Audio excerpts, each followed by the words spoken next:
face has a stopping point, and most of you ignore it. And that's exactly why most of you start looking worse instead of better the more makeup you apply. And the scariest part of all this, people don't realize their makeup already looked good 10 minutes ago. People end up doing so much. They think, maybe I need more concealer, maybe I need more foundation, maybe I need more contour, maybe my lashes need to be bigger. And that's not the case at all. What's actually happened is your face has hit its limits. It has hit its threshold for how much makeup can be held on the face. Once this happens, the makeup stops enhancing the face and starts to overpower it. This is why two people can wear exactly the same makeup and one looks soft and expensive and the other suddenly looks harsher, heavier, and older. That is because beauty just isn't in the makeup, also in how you balance your makeup. Features, contrast, skin tone, hair color, eye color. It's really all about balance. Just gonna diffuse this a bit. Things like bone structure play an absolute huge role in how much makeup your face can actually hold and carry. Oftentimes, the softer your features, and when I say softer, I mean things like roundness and lack of angularity in the face, not bigger or larger features. Things like softness in the face does not allow you to hold a bunch of makeup. Just because the face already lacks dimension, sometimes putting on things like a deeper contour, harsher contour, can just sit on the face and just look like something disconnected from the face instead of a part of the face. And when you have more dimensions in the face, oftentimes you can carry a bit more contrast, blush, things that are structural in the face because you already have that natural structure in the face. Now, I know my hair is different. Today I have an interesting color. I have a platinum-y kind of blonde here going on. And I want to emphasize to you guys that me doing this hair color, I now subconsciously know I cannot go heavier on my makeup. When I have my hair darker, I can apply much heavier makeup because the contrast is heavier between my skin and my hair. So my statement piece is my hair, adding visible notability in my hair. So putting on heavy makeup will start to make my face look hard instead of adding a nice visual contrast. The further away your hair color is from your skin tone or closer, it changes the contrast and how you can apply makeup. So my eyebrows are dark, my hair is extremely light, my skin is like a medium tone. I can't put on heavy amounts of makeup because there's already so much going on within the contrast of my brows, hair, skin ratio. One of my favorites, this is just a brown, and we're gonna keep it very simple because our cool new hair. So changing my hair to platinum blonde has completely changed my face's stopping point for makeup.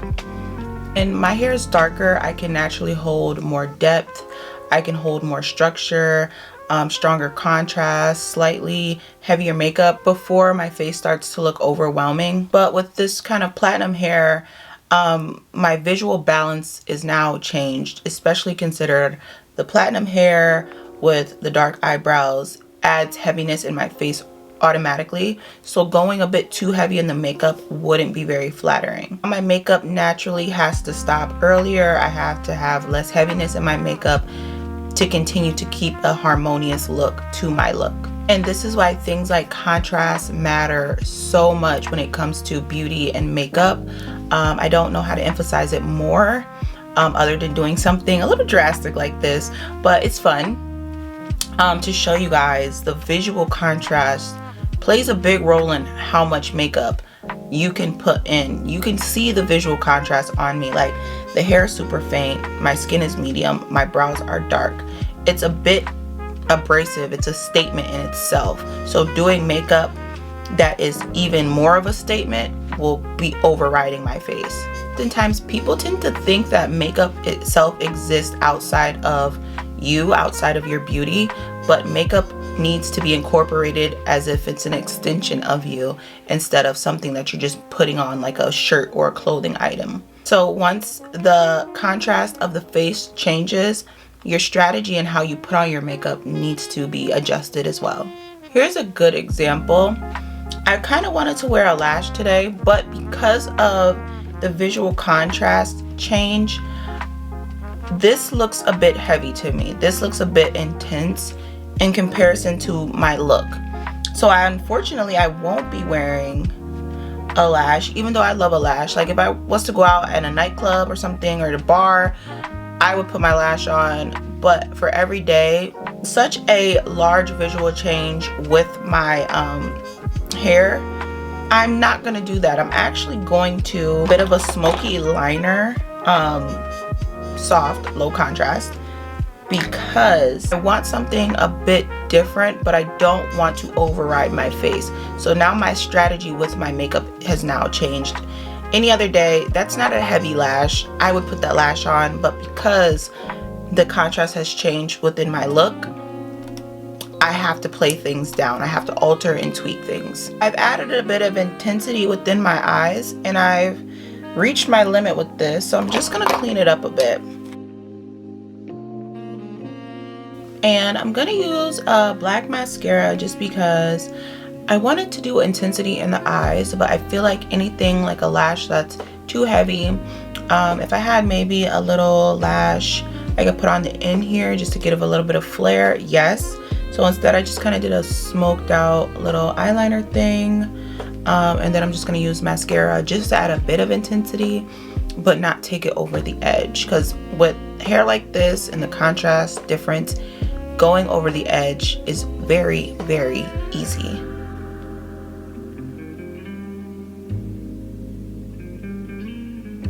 And honestly, while we're on the topic of these things, I feel like social media destroys people's understanding of these things.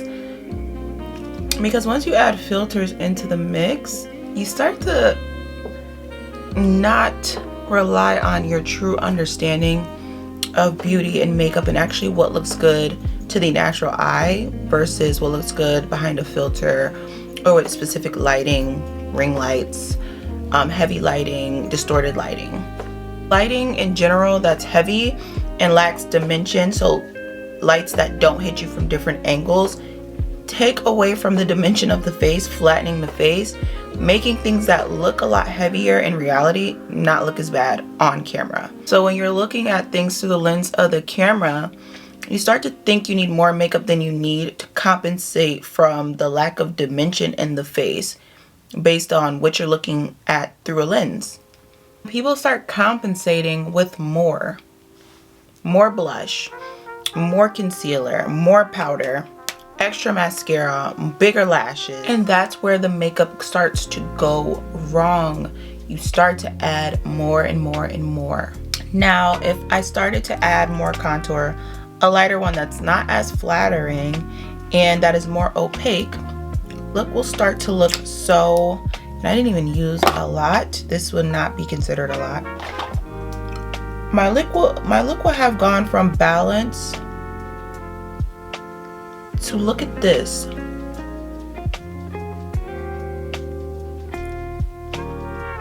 Look at the comparison. And this is me, and I'm blending quite well. Look at this under eye. This looks more natural, more flattering versus this. This is so harsh. This even has a unflattering cast on camera. Harsh. I'm even pulling back just so you can see with direct lighting. This is very harsh. We don't want this. We want this. You can naturally see the dimensions of my face, and it complements, it brightens without overdoing it. And a lot of you think this looks normal. This is not normal looking at all. On camera, it's not normal looking, so just imagine in reality how harsh this pulls. I haven't used that YSL lip gloss in such a long time. I forget how much I absolutely love it. Expensive makeup looks usually stop earlier because it leaves room for the face to still exist. And for the women who always look polished, they often know this instinctively.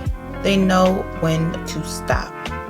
And this is why understanding your own face is absolutely more important than understanding trends and knowing the latest trends. And if this video helped you understand beauty even just a little bit differently, give this video a thumbs up and maybe even a hype. It genuinely helps support my channel and pushes my video to more people that may need to hear this. And subscribe if you're interested in beauty, perception, taste, and makeup that actually translates beautifully in real life. With that being said, most women don't need better makeup. They need to just stop sooner. Alrighty, my loves, take care. I cannot wait to see you in my next video. But until then, I love you guys. Take care. Bye.